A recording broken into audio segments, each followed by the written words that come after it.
So, get this down nice and easy. Just finished watching the first episode of the 2021 NFL Hard Knocks program, training camp with the Dallas Cowboys.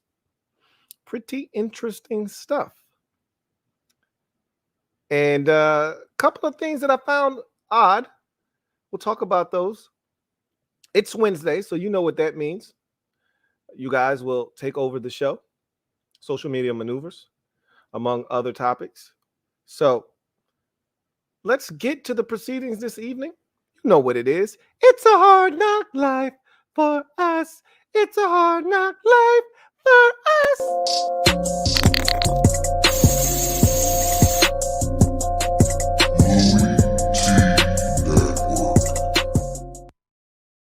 So we raw today.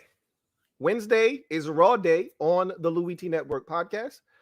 So looking forward to chopping it up with you guys today, talking about a myriad of topics. And the reason why today's podcast is so much fun is because this is the last podcast we will have without football in terms of a week's full slate of football. Last week, we got the Hall of Fame game. That popped the top on the 2021 season. This week, we will have a full slate of games with all 32 teams in action. So we'll get 2 games tomorrow to kick off the real start of the preseason. And then you'll have about 3 or 4 more on Friday. And then you get the full shebang on Saturday. And then off we go. So looking forward to that. Things are starting to get into full swing. You're starting to hear about guys that were injured last year. Are they going to be able to make it back for week 1? This guy is injured. Can he make it back to the season, at the start of the season, I should say? You're getting guys that are getting injured this offseason and into camp. Can they get back like Carson Wentz, like Quentin Nelson? Rashad Bateman just got injured for the Ravens, their first-round pick, or one of their first-round picks. Didn't they have 2 of them? I think they had 2 of them. So you're seeing a lot of these things transpire.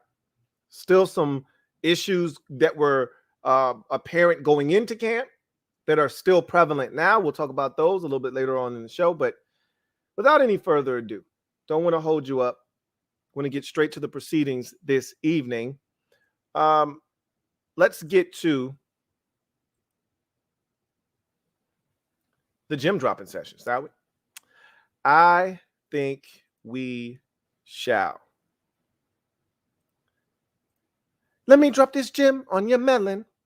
Open your mind, let your conscience be free. You're now rolling with your man, Louie T-double-E. Let me open you up. Get you thinking a little bit. So, talking about episode 1 of Hard Knocks. Training camp with the Dallas Cowboys. This is Dallas's 3rd time on Hard Knocks, I believe. I believe this is their 3rd time on Hard Knocks, which makes them the team that has been on the program the most. Don't quote me on that, but I don't think there's been another team on Hard Knocks more than the Dallas Cowboys. That said, it doesn't make them any less interesting. They are America's team. And with that said, there are a lot of interesting storylines with the Cowboys this season. None bigger than Dak Prescott coming off of injury, of course. But Zeke Elliott didn't have a great year last year. They outlined that in episode 1. He's looking to have a bounce back year. They showcased Micah Parsons. I hope they get into some of the things that people were concerned about with him. They probably won't, more likely than not. But I would love to see them touch on that and see what he has to say about it. That would be interesting, especially if they're going to continue to follow him around. We'll get into Micah Parsons a little bit later on in this episode 1 breakdown, but continuing to talk about some of the guys that they focused on in the first episode. Head coach Mike McCarthy got a little bit of the shine as well. I'm not the biggest Mike McCarthy fan, but they did showcase him a little bit. Dan Quinn, not so much. I thought they would focus on him a little bit more, and I think we're going to get that in one of these future episodes. I think they're laying the foundation and the groundwork for Dan Quinn's, taking more of a center stage spot on this training camp expose, if you will, for the Cowboys, because I've said this already. I think he's the biggest offseason acquisition the Cowboys have had. They were so bad defensively last year. They didn't make a whole slew of changes from a free agent standpoint.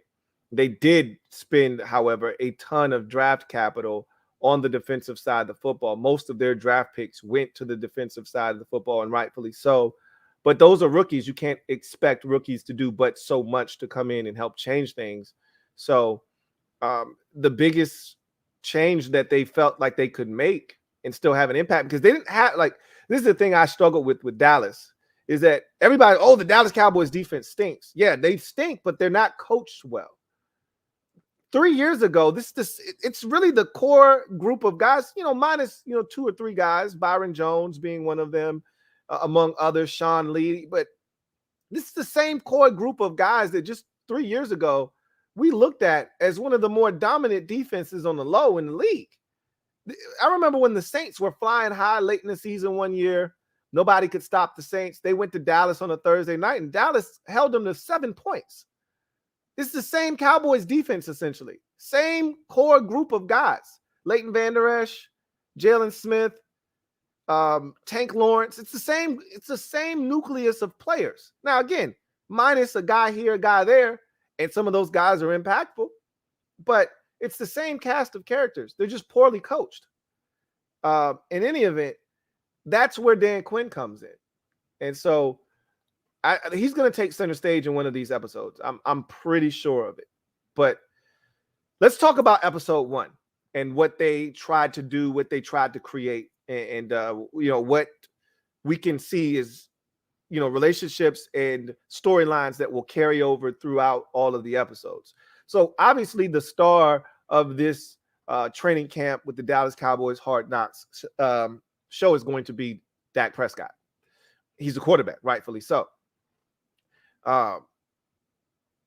His relationship with Zeke was the first thing they touched on in the episode. And I knew they were close. I didn't realize they were best friends. So you learn something new every day. I'm not a Cowboys fan, so I'm pretty sure Cowboys fans are like, duh, we already knew that.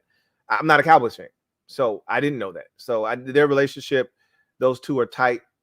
As Zeke talked about it at the beginning of the episode, we met each other at the combine. We got drafted the same year, and we've been best friends ever since. So they kind of, highlighted their relationship and kind of interweaved, if you will, those two guys' seasons from last year.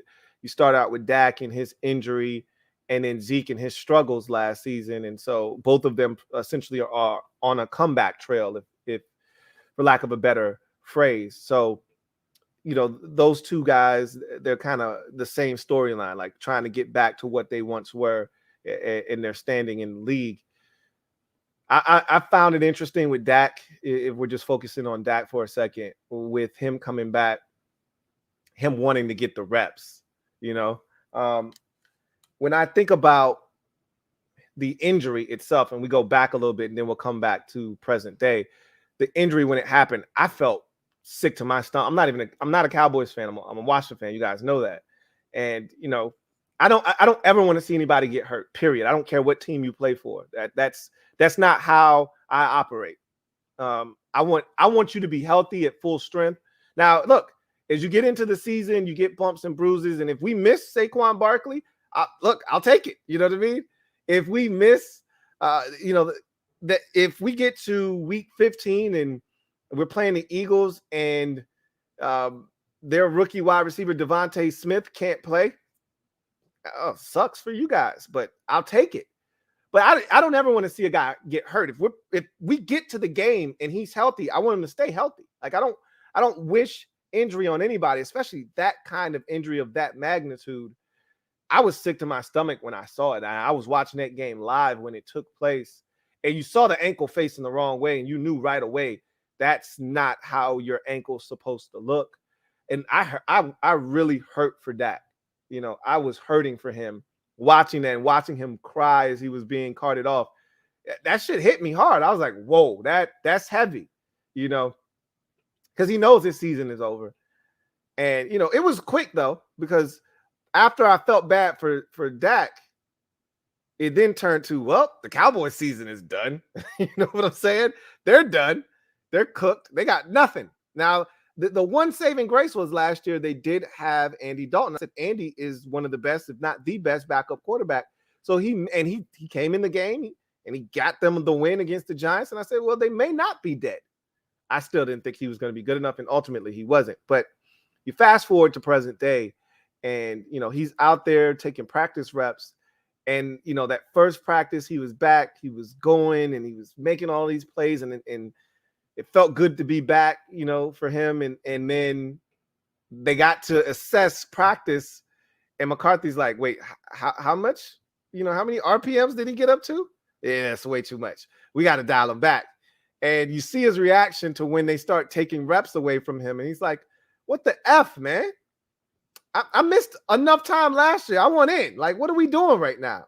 And it doesn't make it any better when he's watching dudes F reps up, because their quarterback situation. I talked about this last week on the program when I said they better not get injured at the quarterback position, them or Pittsburgh. Both of their backup situations are abysmal. So neither one of them can afford to have their starter go down. But he's watching Garrett Gilbert and all these guys F up.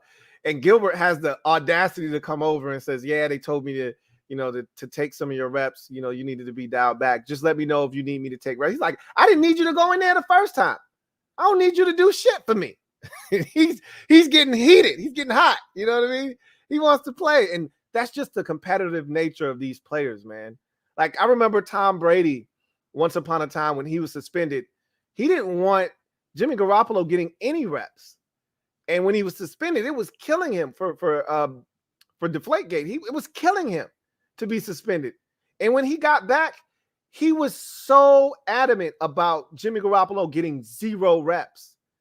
And I just thought about that when I saw Dak out there being pissed off because he wasn't getting the reps that he knows that he should be getting. But in all actuality, they're protecting him from himself because, as you saw later on, he ended up straining his shoulder. And, some of that may be a byproduct of overworking himself, trying to get back into football shape and trying to do too much at one time. So that was interesting there. Jerry Jones acknowledging that, at this point of his career as an owner, he'd do anything to get a Lombardi, essentially. And what that was to me was Jerry Jones essentially finally coming to grips with the fact that, yeah, I effed up about 25 years ago when I got in my way, my ego got in the way. I wanted to be at center stage. I wanted to be at the forefront of when the credit was getting shared around. I wanted to be the one getting the lion's share of the credit for building this dynasty in Dallas, which he really had no part in that other than bringing Jimmy Johnson. And Jimmy Johnson really did all of the legwork.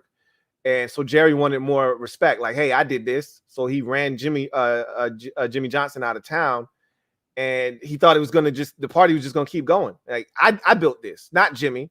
So we're going to keep winning. And they won again. 2 years later, they won the Super Bowl with, what was the name of that damn coach from Oklahoma? Barry Switzer. And Barry Switzer was a clown. He wasn't an NFL coach. He won with Jimmy's guys, essentially. And that essentially was a machine that Jimmy had built. And it was on autopilot. And once that autopilot ran out, Barry Switzer wasn't good enough to keep that thing going. So I think that was Jerry's way of acknowledging that, yeah, I effed up. And I thought it would be easier to win. And haven't been able to get back there since. It's been 26 years since we've been to a Super Bowl. And we haven't even, I shouldn't say they haven't been close, but they haven't been out of the divisional round. They haven't been back to an NFC championship game. It's been 26 years since they've been in an NFC championship game. Now, they've had their fair share of opportunities where they've been the best team in the NFC and had the number 1 seed, and they've got bounced in that first game every single time. So it hasn't been as easy. I liken it to Dan Marino getting to the Super Bowl in his second season of his career in '84. And I bet you Marino thought, oh, yeah, I'll be back 3 or 4 more times at least. And he never got back again. You just take it for granted. And I think Jerry took it for granted. And I think that was all those emotions coming out like, shit, I want to see us win another one before I die. And I don't know if that's going to happen or not. And he's talking about doing reckless stuff and doing things that he feels like he needs to do to help them win. And Mike McCarthy's looking at him like, hey, man, I need you to stay the hell out of my way. Like, don't step on my toes. Let me do my job. I found that a little funny. But I think Jerry is starting to acknowledge, I'm getting old, man. I'm getting old, and I would love to see us win another one before I get out of here. And, it's been 26 years. I don't have another 26 in me, more likely than not. We need to make something happen. So you saw a little bit of that. Nobody feels bad for him. At least I don't. I don't feel bad for him. I don't think any Cowboys fans out there feel bad for him either. So Micah Parsons, let me say this before I start on Micah Parsons. I think, look, I'm not a Hard Knocks aficionado, okay? And I'm not going to, act as if I am. But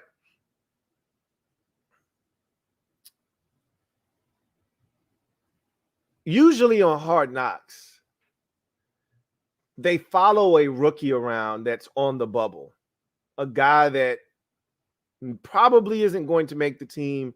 He's a long shot, and he's doing everything in his power to try to make the team. And you've become invested in his struggle to try to make the team. He becomes a sympathetic figure, a guy that you're rooting for. You find yourself wanting to make the football team. Every year they take a guy, they highlight him, and that guy becomes the sympathetic figure. I remember one year Aaron Andrews was like, oh my God, I love you. My family loves you. We're rooting for you. We want you to make the team so badly. Like, that's what Hard Knocks does for some of these guys. They take that one guy and they turn him into a sympathetic figure, and they give him a push. Usually that happens in the first episode. They start to plant those seeds in the first episode. Now, again, I'm not a Hard Knocks aficionado. Haven't been watching it as closely these past 3 or 4 years as I was the previous, 10 years. But that's odd to me because normally that's what they do. They did follow a rookie in Micah Parsons, but we know he's making the football team. So I'm shocked. I thought they were going to follow that offensive lineman that was talking about whose birthday it was. I thought, okay, this is when they make the turn to the young offensive tackle that's, they could barely speak English. It sounds like he had a little bit of an accent. And they start following this kid around and seeing if because the Cowboys have some issues on the offensive line. So there may be an opportunity for someone to make the team there. And I said, okay, here's their sympathetic figure. No, wasn't him. Wasn't him. They hung around him for a little while Dak was getting the cake smashed in his face. And I kept waiting for them to give me the introduction into who he was. No. So that didn't happen. A little different. Okay. But back to Micah Parsons. They followed him around. And I found it funny that he was talking all that shit to the fullback. And then he got his ass broken off on a double move on the out and up. Got him. He did get an interception. He said, yeah, I had to get it back for getting got on that route. But that was funny to me. I had a nice little laugh at his expense there. But he's the real deal, man. I mean, for those of you who watched him in the Hall of Fame game, this guy's the real deal. You heard somebody on the sideline say, holy shit, he's fast on that first padded practice. I saw that in the first probably 3 plays in the Hall of Fame game where I'm like, God damn it, he's fast. Faster than I wanted him to be. But I'm not surprised. The guy's a superb athlete. And they got it right. Now, again, is this guy a head case? He knows he's mic'd up. He's not going to give us anything crazy, right? So I am begging them. I am dying for them to ask the tough questions of Micah Parsons. Like, don't let this entire show go by and we don't address the elephant in the room. Like, what was going on, and he may not want to talk about it, and that's fine. That's his choice. If he says no, I don't want to talk about it, then don't bring it up, and that's that. But they got to at least try, and we may not know if they tried or not. But that said, Mike McCarthy and Dan Quinn got their fair share of episode 1's spotlight. More so Mike McCarthy than Dan Quinn. Like I said, they gave Quinn a little snippet, but not much. It was I did get a chuckle out of the fact that Dan Quinn strikes me as one of those dudes that just cusses excessively for no reason. I counted 6 F-bombs in the span of 20 seconds in a sentence and a half. That was so unnecessary. Every other word was an F-bomb, and I'm like, okay, you couldn't have gotten your point across without the excessive F-bombs. But one thing you notice with football coaches is a lot of F-bombs, period. That's part of what they do. So not surprised there, but Dan Quinn struck me as a more mild-mannered guy, just high energy, but not as many F-bombs. I was wrong. Okay, very, very wrong. And then Mike McCarthy, again, they're trying to turn him into a sympathetic figure, a guy you can get behind. Not a Mike McCarthy fan. I did like the mojo moment at practice. I thought that was pretty cool, but I don't think he is, what they need in Dallas more likely than not, which is a disciplinarian. But that's not what Jerry Jones hires. Okay, the last disciplinarian coach he hired was Bill Parcells. And Bill Parcells clearly wanted more control and said very succinctly, if you're going to if you want me to cook the meal, at least let me shop for the groceries, essentially saying, look, let me pick my players, get the hell out of the way, and let me do what I do. That's not what Jerry Jones wants. He wants to be the center of attention. He wants to get the credit.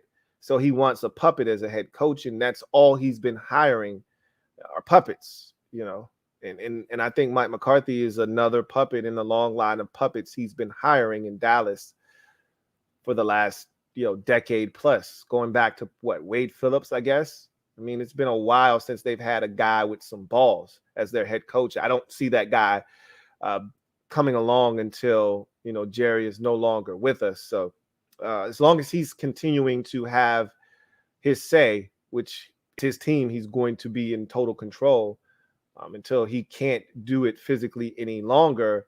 I don't see them hiring a coach that's going to come in and do it his way, similar to like a Joe Judge in New York with the Giants, like a guy that's a hard ass. I can't see that guy being hired in Dallas. So that to me was the essence of episode 1. It was a good start. I laughed at a couple parts, CeeDee Lamb coming over to Micah Parsons and saying, hey, look, man, we got to get you some swag, bro. Like, you out here making all these plays, you got to have some swag. He's like, yeah, I got to get some new cleats, man. I got to call up Nike. Give me some new cleats. He's like, yeah. And CD is like, look, that's the least of your worries, bro. He's like, look, yeah, we can start there. But when somebody tells you, yeah, you can start there, but you need way more work than that. That's essentially what CD was saying when he was like, yeah, you can start there. Bro, that's the least of your worries, though, I love how these players bust each other's chops. That's always fun to see, because it reminds me of when I played sports. You always hear players when they retire talk about the camaraderie, and the thing they miss the most is just being with the guys. When I watch programs like that it just takes me back to being in a team environment like that, and the little stupid things you used to do with your teammates, because you're around them so much. You're around them more than you are your family for that 4 or 5 month stretch. You're with your teammates, whether I play baseball or I play basketball or I play football at different levels. You're around those guys all the time, practice and study hall and games and traveling on the bus. And you're always around these dudes. So you forge these relationships, you play pranks on each other, you do all of these different things. A guy makes a play, you congratulate him. A guy gets, broken off or something crazy happens, you let him have it. These are the things you miss, and watching these shows kind of makes me think about all those times. So I thought it was a good first episode, and I know a lot of you, I'm looking at the comment section, thought it was trash, and a lot of you are biased because you can't stand the Cowboys, so you're gonna be like, oh, that episode was trash. I liked it. Yeah, I don't know what you guys were looking for. I don't know what you were expecting. You'll probably get the fight with Aaron Donald and company. I'm pretty sure that'll be an entertaining episode. I meant to mention that last episode. That was part of the reason I was talking about, it's getting hot outside. And, when it gets hot outside, shit gets crazy. You can tell when it's getting hot outside. And I've already said Aaron Donald, crazy. We'll talk about that when that episode gets here, because I'm pretty sure that's going to be a part of that episode, of that fight that broke out between the Rams and the Cowboys. So in any event, that's going to do it for the gym dropping session. What we will do is we will transition to our break, get a word from one of our sponsors. Then we'll come back off that break and we'll jump into social media maneuvers. Do me a favor out there. If you want your comment to be read, go ahead and start lining up the comments. I'll take as many of them as we can today. Use the hashtag LouieTLive to have your comment read on the air if it is pertinent. You want to jump straight to the front of the line? You already know how it goes. Use the super chat function down at the bottom of your screen to do that. Super chats come first, and then all of the hashtagged comments come thereafter. So go ahead, start lining those up, and we will knock them down one by one after this break as we get into social media maneuvers. You are dialed in to the 188th installment of the Louie T Network podcast. Get a word from one of our sponsors, and I will see you guys on the other side. I want to take this time to thank Manscaped for sponsoring the Louie T Network podcast. Attention listeners across the galaxy, all the way from Australia to Houston, do we have a pube problem? If so, our friends at Manscaped have cleared you for takeoff with their 4th generation and brand new Lawnmower 4.0. Kick your pubes to the next planet with the Performance Package 4.0.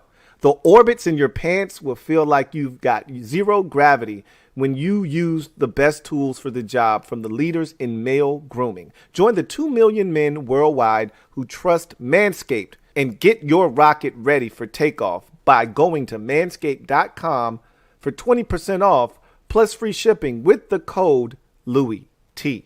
Ready for an out-of-world experience, fellas? Look no further than a Performance Package 4.0 from Manscaped that is just taken off not only in the US, but Canada, the UK, and across Europe, Australia, South Africa, and Singapore. Inside this package, you'll find their 4.0 lawnmower trimmer, Weed Whacker ear and nose hair trimmer, Crop Preserver ball deodorant, Crop Reviver toner, Performance boxer briefs, and a travel bag to hold your whole solar system.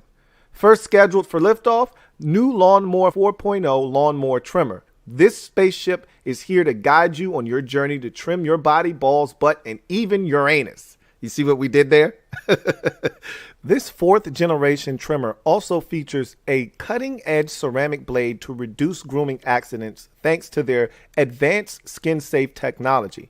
The Lawnmower 4.0 has a 7,000 RPM motor, a new multi-function on and off switch which can engage a travel lock and is even waterproof. The Lawnmower 4.0 also has a 4000K LED spotlight you can turn on and off when needed for a more precise shave throughout your travels across the universe.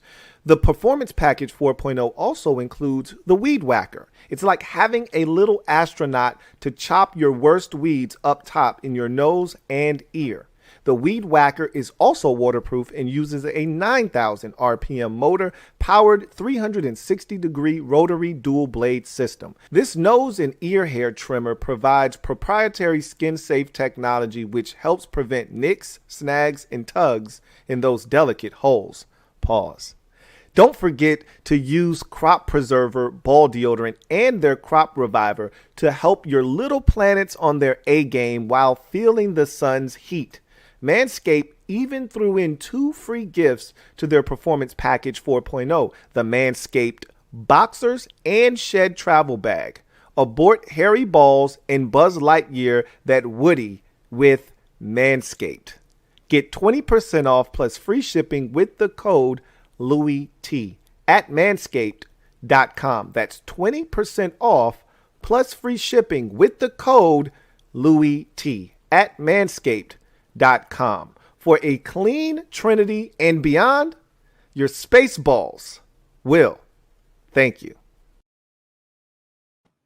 Welcome back to the 188th installment of the Louie T Network podcast. Thank you guys for joining me. If you're out there listening to this on a streaming platform and just getting the audio form, I really thank you for listening. Also, do me a favor there, leave a rating and a review. If you could please give me a 5-star rating and a positive review, that helps with the ranking of this podcast on those various platforms. So really do appreciate you there. Also, if you're watching this on YouTube, please do me a huge solid. Subscribe to the Louie T Network for more great content if you haven't already done so. If you've done that, then hit the hit the notification bell so that you don't miss future content. We've got plenty of it coming out of the Louie T Network. If you've already done that, then hit the like button. Really do appreciate you there. That helps this channel grow exponentially. If you've already done that, then hell, you already got the game all sewn up like a teller, relatively easy, like Jerry Heller, then just continue to tune in. I really do appreciate you. With that said, you guys know the rules to the game. If you don't, welcome. And here's how it works. You want to have your comment read? It's Wednesday. I allow you to take over the show on Wednesdays. You can ask whatever you like. Yeah. Just use the hashtag LouieTLive to have your comment read on the air. If you want to jump to the front of the line, the way to do so is to super chat. So with that said, let's get to the proceedings this evening and let's get to your comments. Let's see. Oh, and I said every episode, we're going to start it out. Now, I don't know if I'm going to start out. Obviously, this is in the beginning of the episode, but if the first person to comment gets a shout out, SOL's Nation, what up? Appreciate you coming and chopping it up with your man Louie T here on the Louie T Network podcast. Thank you for being the first in the comment section. Big ups to my man SOL's Nation.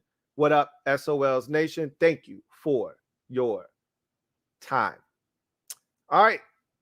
So first comment comes from Juan Gotti Talking Sports, who writes, off topic, right quick, my Nats stink right where they should be, but your Braves are one game back of the Phillies. Unbiased, who wins the NL East? Can Freddie and Ozzie Albies carry that lineup to the postseason or not?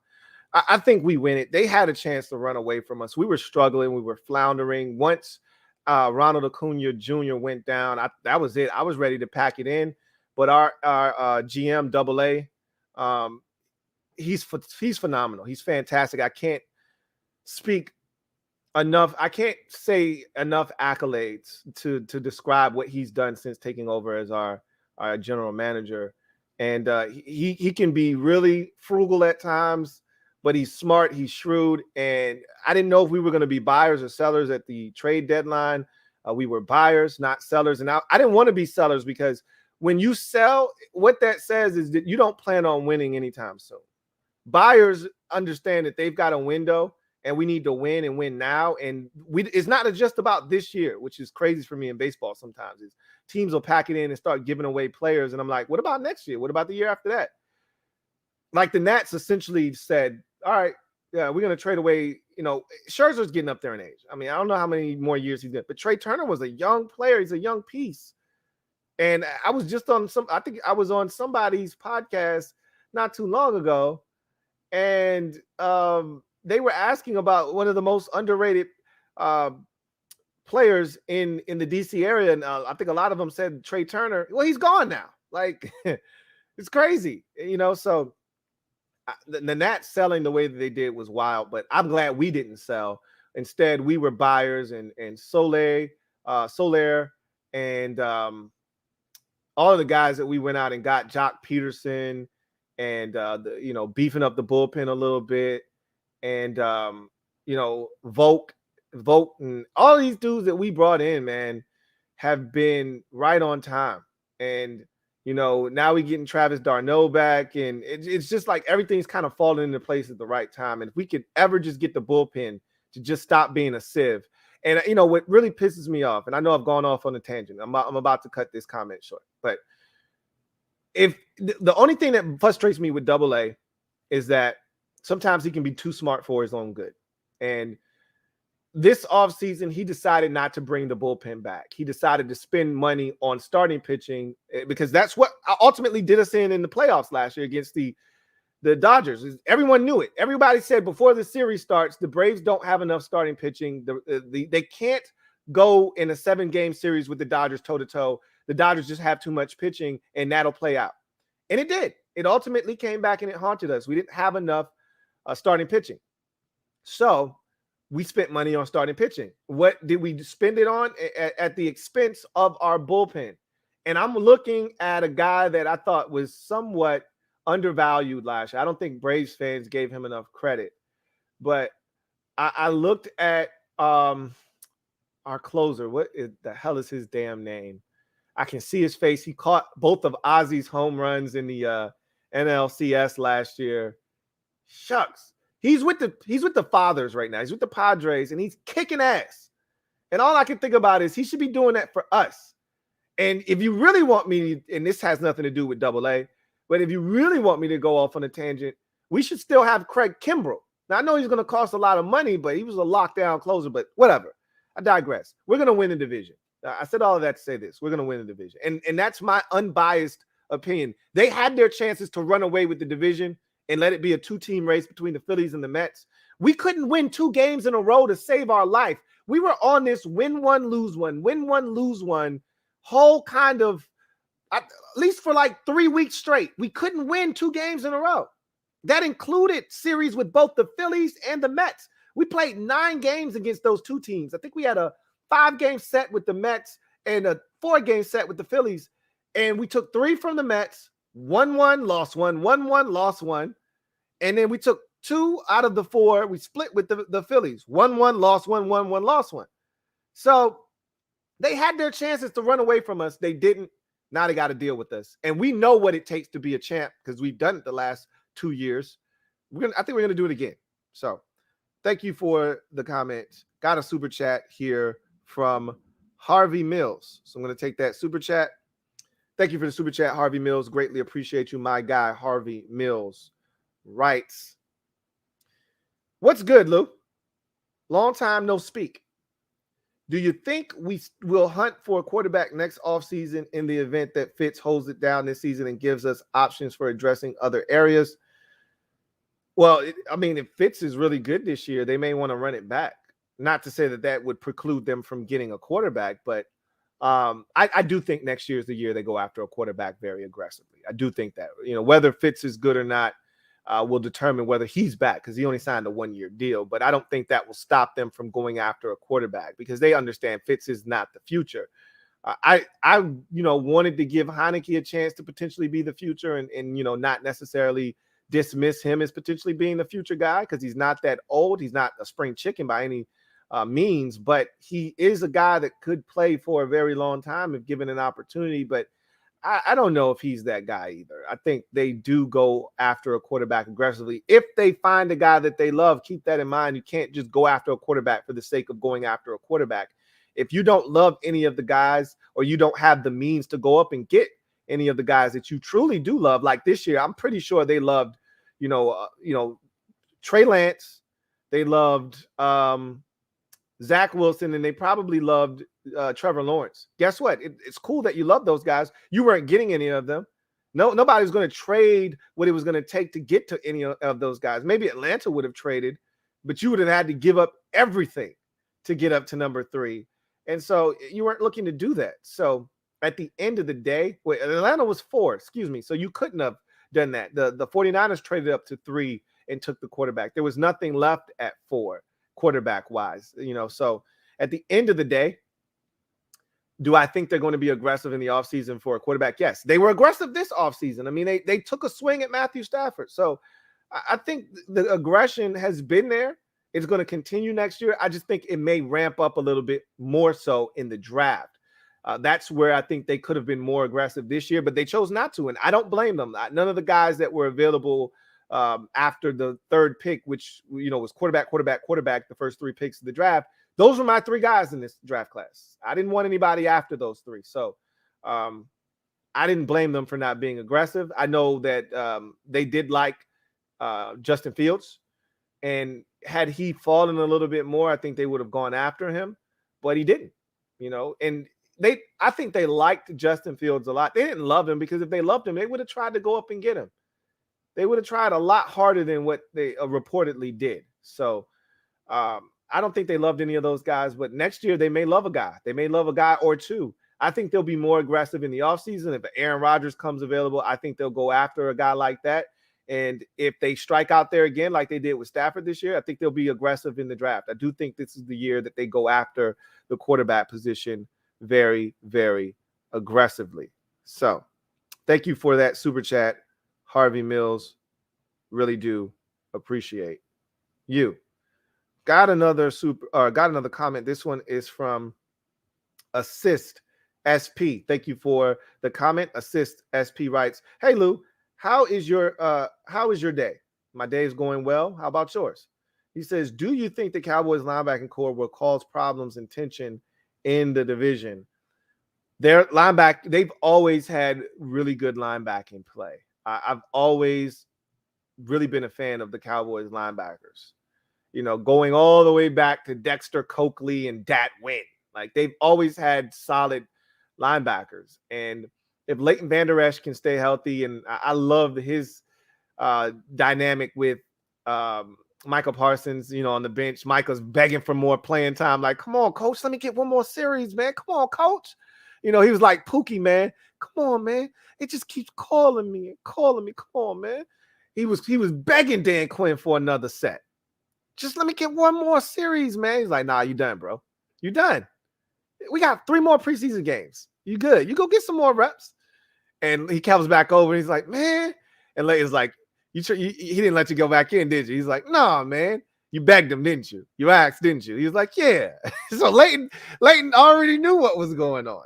Anyway, if Leighton Vander Esch is healthy, they just added a freak of nature in Micah Parsons. I think Jalen Smith is outstanding. I know Cowboys fans weren't all that impressed with him last year. I thought he was doing too much. Similar to Landon Collins before his injury with Washington. Just think he was just trying to do too much. So many injuries. He tried to pick up the slack himself, and he was doing too much, trying to make every play. You heard Leighton Vander Esch tell, the Rook, hey, look, man, you can't make every play, dude. Like, chill. You expounding too much energy. Relax. You're doing too much. And I think that's what Jalen Smith was doing last year, just trying to do too much. Those 3 linebackers, head and shoulders above anybody else's linebackers in the division, if they're healthy. So, yes, their linebackers can cause problems and really be a force. And I told you, with Dan Quinn calling the shots, they're going to be better defensively. And he's going to put those linebackers in positions to make plays. So, I do think that there's a chance that their linebackers could be really, really good this season. Got another comment here, and it is from Captain Spartan. Thank you for the comment, Captain Spartan, who writes, "He's back. Darno is finally back." He says, "Also, our future star catcher, Shea Langier, hit his 4th multi-home run game last night this year." My buddy is big into the minors. So he's the one that keeps me abreast of all of the minor league guys. And he told me that Shea is a hell of a hitting catcher, but not the best defensive catcher. He's good, but he's not like a dominant defensive catcher. But at this point, I was like, look, just get me a Javi Lopez type, man. Get me a B-Mac type, and I'm good. B-Mac wasn't the greatest catcher defensively, but he was good enough. Same with Javi. Give me one of those dudes that can swing the stick and just do enough behind the dish, and I'm good. Sounds like Shea Langier is one of those types of guys.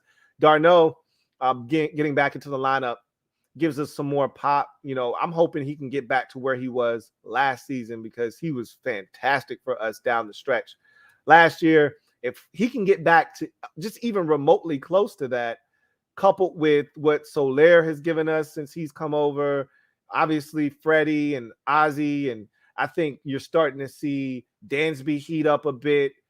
This lineup could be nuclear with what we've added, and if we can get Darno back in there swinging a hot stick, all of a sudden it's going to be hard to pitch around guys because the next guy can hurt you. And then we all know what Austin Riley's been doing. He's been on a tear.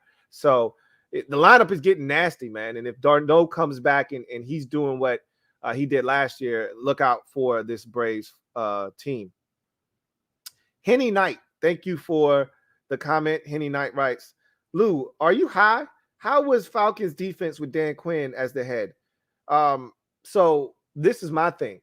I look at Dan Quinn and I look at what the Falcons were when he first took over, and they were really good defensively. I remember that first year when they went to the Super Bowl in 2016, their offense was ridiculous. Their defense wasn't great, but it wasn't terrible. Like, they were really good defensively. That next year, after they won the Super Bowl, the offense took a bit of a nosedive. The defense was exceptional. And so I know what Dan Quinn is all about. And it's one thing to criticize a guy when he's the head coach. It's another thing to criticize him when he's the defensive coordinator. So the question is, are you high? Because Dan Quinn got the job in Atlanta because of what he did as the D coordinator in Seattle. And then he came in and promptly turned that Falcons defense around and had those boys flying around. And then injuries took effect, and I thought they didn't draft all that well. And that's why the defense started to really take a nosedive. But again, it is what it is. He's not the head coach of the Dallas Cowboys. He's the defensive coordinator. And as a defensive guy, some guys aren't head coaches. They're best as coordinators. Maybe that's Dan Quinn. Look, he took a team to a Super Bowl. That's all I know. You know, I saw that Falcons team fight when they had no reason to fight. Like, he should have gotten fired the year before last, and they saved his job by coming out after the bye week and going to New Orleans when nobody was beating the Saints. They go to New Orleans and win. The 49ers were essentially a juggernaut defensively back in 19. They go to San Francisco late in the year and win a game. And they saved his job. They got hot at the end of the season, and that's nothing but coaching. That's nothing but guys fighting for their coach. So I think there's something to Dan Quinn, and I also know he's a really good defensive mind. You say what you want about the Falcons defensively, this, that, and the third. He couldn't fix it. They couldn't get after the quarterback. You want to know the real reason the Falcons stunk on defense? They got to third downs quite often. They just couldn't get off the field on third downs because they couldn't get to the quarterback. That's why they spent money on bringing in Dante Fowler Jr. Well, that didn't work last year either. They just can't get to the quarterback. That's their problem. If they could find a way to get to the quarterback, we wouldn't be having this Dan Quinn defensive struggles conversation. But that was the root of their problem. Anyway, I digress.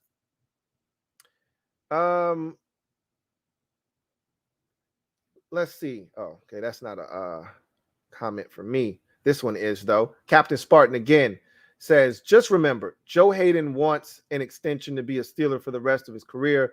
We have his replacement already in James Pierre. How do we tell Joe no with still being on his good side? There is no way to do that. These guys have egos.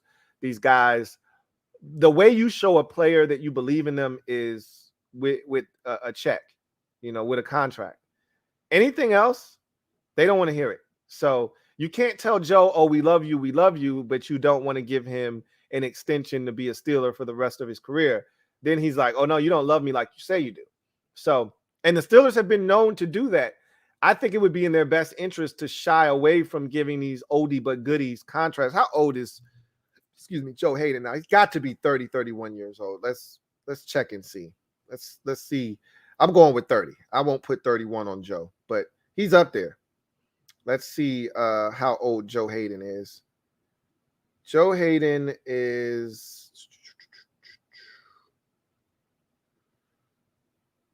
he is 32. Wow. Okay. Joe Hayden's 32 years old. So I tried to give him 30. I knew he was somewhere in that vicinity. I did not think he was 32. There's no reason to re-up a 32-year-old corner unless he's about to make a transition to safety that we don't know about. Unless that's in his future, I'm not re-upping on the 32-year-old cornerback. Sorry, not sorry. I told you the cornerback position is no country for old men.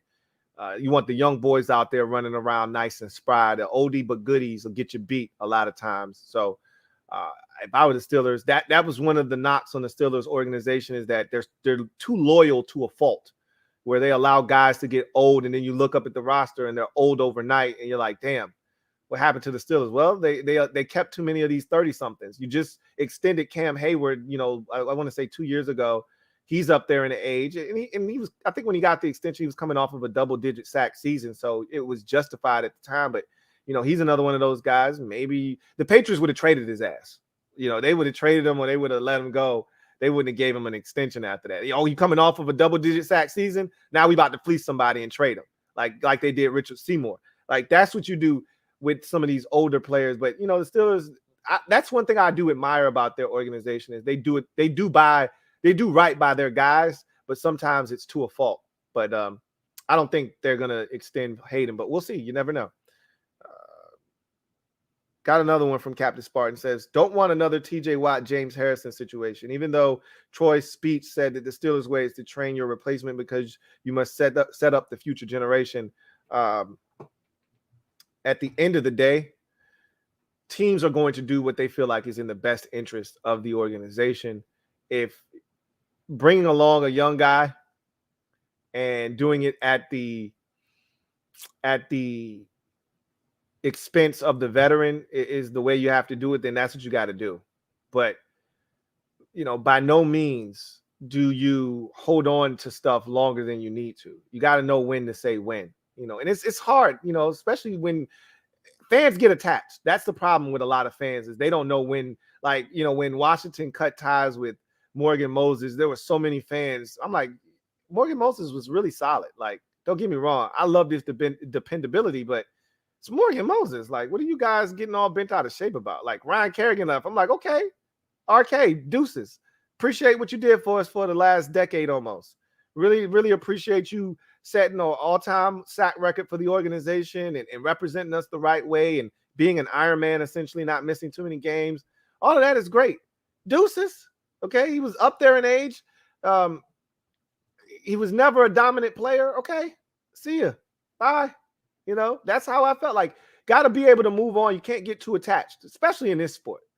You can't get too attached to players. You want to get attached to players, go start liking baseball.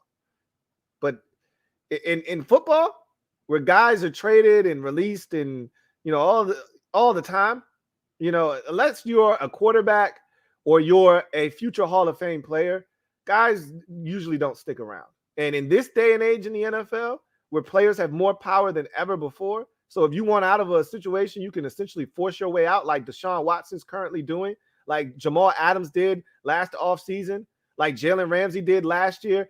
If you want out as a player, you have more control over your future than ever before. Guys, they move teams now. So, I'm not knocking that, because the organization gets to do whatever the hell they want to do. I support the players doing what they feel like they need to do and what's in the best interest of them moving forward. So at the end of the day, the Steelers are going to do what they feel like is in their best interest. And if it comes at the expense of a veteran that you love, too bad, so sad. It's just the way this business goes. Anyway, I digress. Let's see. Have a super chat here from Landry Balbin. Thank you for the super chat, Landry Balbin. Greatly appreciate you. My guy Landry writes, team captains this year on offense: Fitz, Terry, Sheriff. On defense, Allen, Chase, Landon Collins. Special teams, Tressway. What are your thoughts? Is that a legit list, or is that your list? Because I remember last year, DeShazer Everett was a captain. Shays was a captain. So I don't think he's done anything to not be a captain again. But, you never know. I think they usually only have 7 captains on the team. So in order to make Chase and Terry captains, those guys weren't captains to start out the season. But I remember when Dwayne had his C ripped off of his chest, I think they gave it to either Terry or Chase last year. So I think that Shay's not having a C would be interesting if that is in fact the case. That could be, I don't think that's foreshadowing that he won't make the team. That might just be them saying, you know what, Tress Way is the longest tenured player on the team now after no more, or I shouldn't say longest tenured. I think that goes to Sheriff. I think Tress Way is the oldest player on the team, not the longest tenured Washington player. I think he's the oldest player on the roster. I could be wrong about that, but I think he's the oldest. He's 30 something, you know. And when I say oldest, longest time, you know, longest tenured Washington football team member and age combined, because obviously Ryan Fitzpatrick is the oldest player on the team. But I wouldn't have a problem with, if that's the list of captains, I wouldn't have a problem with it. Every single one of those guys deserves to be a captain. I just would find it interesting that Shays is no longer a captain after being one last year and playing well. I just thought they just run it back with him. But, you know, I wouldn't have a problem with Tress Way. He was the best player on our team two years ago, and he was outstanding again last year. So I have no problems with Tress Way being a captain if that is, in fact, the case. Thank you for that super chat, Landry Balbin. Let's see if we got any more comments. Mark Melanson, thank you, Captain. Mark Melanson's over there killing it with the damn fathers. And I just look over there and I think he should still be here with us. But anyway, I digress. Asan Moore, thank you for the comment, who writes, "What's good, Lou? What's good, Asan?" He says, "What are your 6 receivers to make the roster? If we keep 7 wide receivers, then what are they? Mine are Terry, Curtis, Adam, Diami, Cam, DeAndre Carter. Really enjoy the content." I think you just nailed 5 of the 6. I've already stated that AGG is one of my 6 guys that'll make the football team. So I would take out DeAndre Carter and insert AGG. That would be the only alteration I would make to your list. And then if they kept 7, I think DeAndre Carter right now, and again, this is subject to change. DeAndre Carter right now is fielding punts. You know, he's our number 1 punt returner going into the first preseason game. So I would say that Carter would be my number 7 right now. But again, that's subject to change if they decided to go in that direction. So got another one here from Captain Spartan 04. My guy, Captain Spartan, writes, "Continue on Joe Hayden. Do you think he was snubbed from the all-decade team? Guys were selected. Chris Harris, Sherman, Revis, and Peterson. His stats are better than most." No, because when I think of the last decade, while Hayden was good, I always think of him being also injured. You with corners, stats aren't the number to go off of. It's just because if you're really good, they're not throwing in your direction. So you can't come with the stats. That's why I said people that like to use analytics, they like to use them when it's convenient.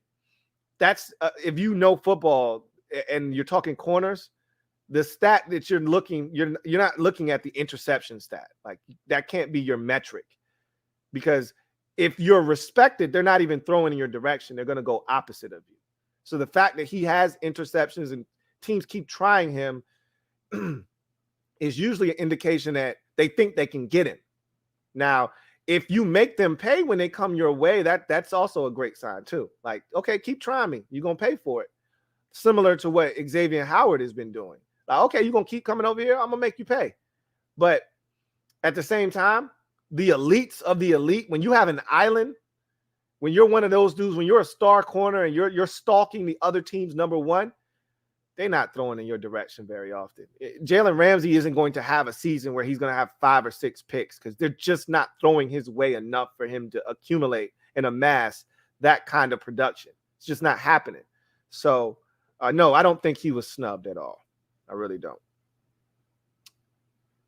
Thank you for that comment. So that's going to do it for social media maneuvers. I don't see any more comments. So that takes us to our final segment of the show, garbage time. And I want to talk about a few topics. So this garbage time is essentially going to be an NFL news and notes type of situation. We start with Rashad Bateman. one of the Ravens' first-round picks, and they did, in fact, have 2 first-rounders. They had a trade with the Kansas City Chiefs where they traded their tackle to the Chiefs in Orlando Brown and accumulated another first-rounder. So one of their first-round picks, Rashad Bateman, I think he was the first of their 2 first-rounders, injured himself in camp yesterday, if I'm not mistaken. And it's reported that it's a soft tissue injury. I've heard some outlets say it's his leg. I've heard another outlet say it's his groin.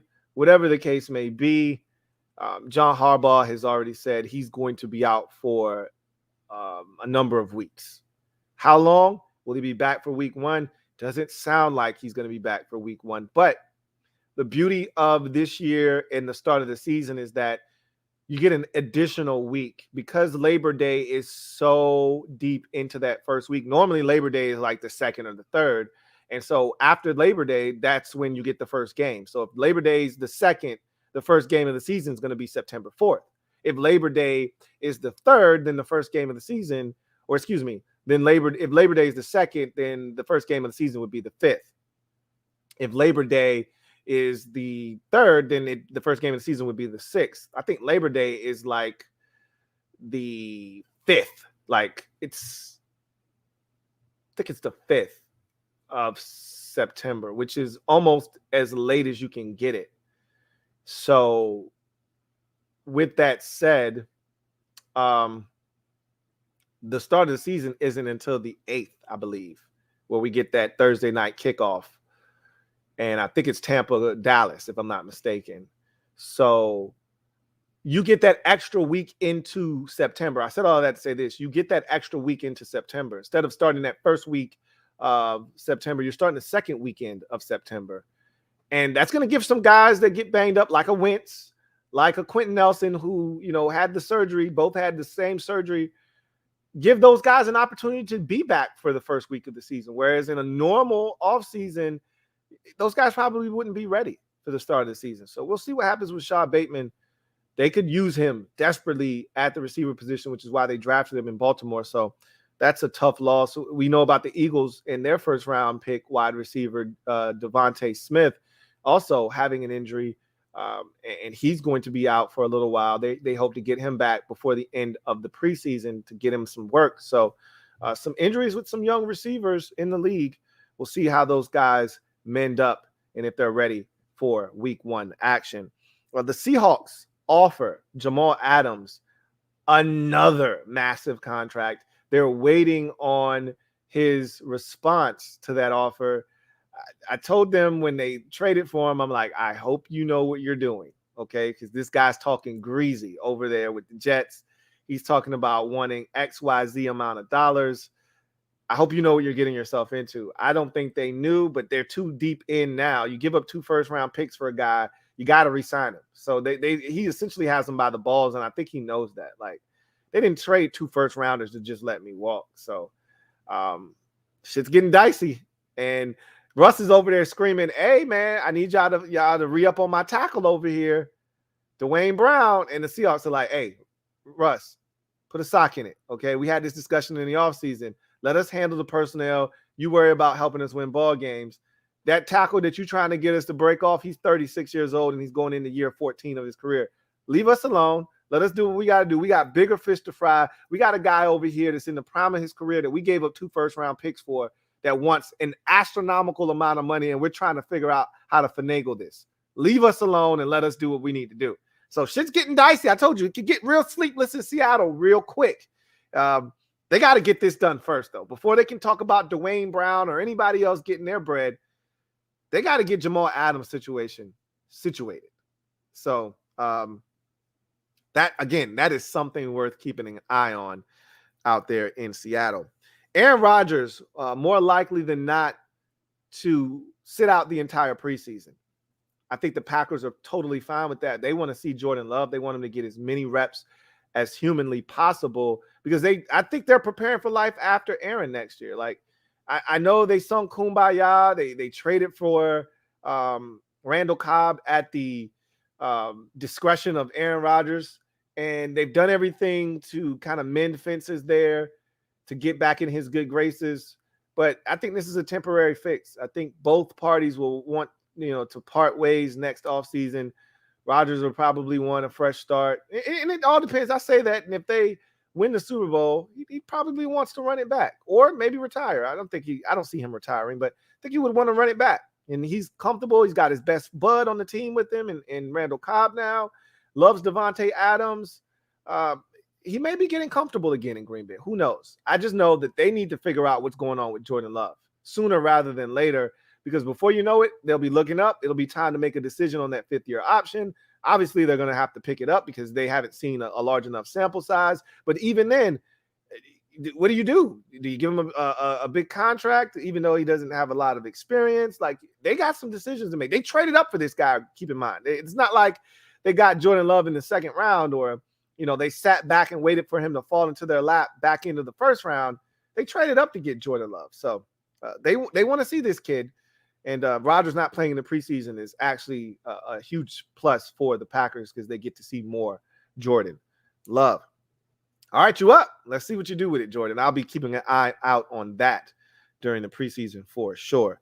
Deshaun Watson not making the trip, speaking of Green Bay, not making the trip with the Texans to Green Bay for the first preseason game. This is another sign that this dude is done in Houston, as if we didn't already know that. But this guy's done in Houston, and he did it the right way. He's a smart dude. I'm glad his agent figured it out. Trent Williams' agent didn't seem to understand how that was supposed to work, but he showed up for camp on time, and then he had a mysterious ankle injury. Oh man, my ankle is killing me. And it's going to continue to hurt and hurt and hurt. And what are the Texans going to say? They can't say anything. He's not playing another down for the Houston Texans. And that's why they want to trade him. And like they said, we're not giving him away for free. So you're going to have to come with a serious offer. If you're going to try to lowball us because of the situation that we're in, or because he's got this pending, legal matter, we don't give a shit about any of that. That's your problem if you decide to trade for him, but we don't have to do anything because, again, his contract isn't running out anytime. It's not like he's got 2 years left on his. He's got 4 years left on his deal. They don't have to do anything. Somebody's going to come and get this guy. They know it, and they're just waiting for the right offer. So that situation, I think, is going to meet resolution at some point, whether it's this offseason or next. They're going to find someone that wants Deshaun Watson, despite not knowing what his legal situation is going to ultimately be. Somebody's going to step up to the plate and give them what they're looking for. Frank Wright and GM Chris Ballard both extended in Indianapolis. Good for those two gentlemen. They're two of the best in the game, especially Chris Ballard. I love him. And what we've seen recently are these GM head coach combinations being outstanding and both getting extended at the same time. My two favorite GMs in the league are Chris Ballard and Brandon Beane in Buffalo. So Chris Ballard in Indianapolis and Brandon Beane in Buffalo. Those two guys are extraordinary, and it's no wonder that both those GMs and their respective head coaches in Buffalo, Sean McDermott, in Indianapolis, Frank Wright, both got extensions with those GMs at the same time. You, as a GM, you handpick your coach. And if you're a good GM and you pick the right guy and you guys are in synergy with one another, in lockstep, these are the types of results that you have. In Buffalo, they went from a team that hadn't made the playoffs in the 21st century to now having a quarterback and a coach in an organization that's being run in the right way, that they were in the AFC Championship game last season. I mean, just think about that. Wrap your brain around it. In 2017, they made their first postseason appearance since 1999 in 2017 with Tyrod Taylor as their starting quarterback. They go to Jacksonville and they lose, but that was their first time in the postseason in 18 years since 1999. Then they missed a year. Josh Allen gets them back to the postseason. That was Josh Allen's rookie year, 2018. They missed the playoffs. 2019, Allen takes them to the playoffs. They lose to the Texans in the first round in a crazy game that they probably should have won. And now in 2020, they make it all the way to the AFC Championship game. And really, that's Brandon Beane, that's Sean McDermott, and that's Josh Allen. I mean, right down the middle, boom, boom, boom. They've hit home runs at all three levels, and now they're set up for a run. They may not win a Super Bowl, but they'll be in that discussion for the next decade plus because they've done it the right way. And you feel the same way about Indy, except it was supposed to be Andrew Luck there manning the ship for them for the next decade, and he retired. So now they're kind of stuck in la-la land now. Like their general manager, Chris Ballard, is outstanding. He's done a phenomenal job in the draft and supplementing their roster with really good free agents. Frank Wright is a really good coach, and I love the fact that he doesn't cuss, because when the people that don't cuss, when they substitute words in, they say it so hard because they're trying to say it with emphasis to really let you know that's where a cuss word should be, but I don't cuss. So when he gets fired up, he's like, yeah, that's a heck of a stinking play. And I like listening to that because that's funny to me. It's almost like watching a movie with curse words on cable television back in the day when they used to go out of their way to cover it up. Like, man, what the fiddlesticks are you doing? Like, that's how Frank Wright is for me. So I love it. But all jokes aside, he's a hell of a coach. And they're hoping that Wentz is their guy that will allow them to now not have to worry about the quarterback position because they built this ironclad offensive line. They've got a bunch of backs, at least 3 backs that are phenomenal in their backfield. They've drafted receivers. They just need these guys to show up, stay healthy, and play ball. And you look at their defense, it's a young group. As a matter of fact, I don't know what the hell. The injury reaper has got an axe to grind with the Colts. They just had an injury to their first-round pick. Was the Michigan defensive lineman, Kwity Paye. He just got injured today. Don't know how severe that injury is, but Kwity Paye went down in practice today. So the Colts, all types of injuries for the Indianapolis Colts.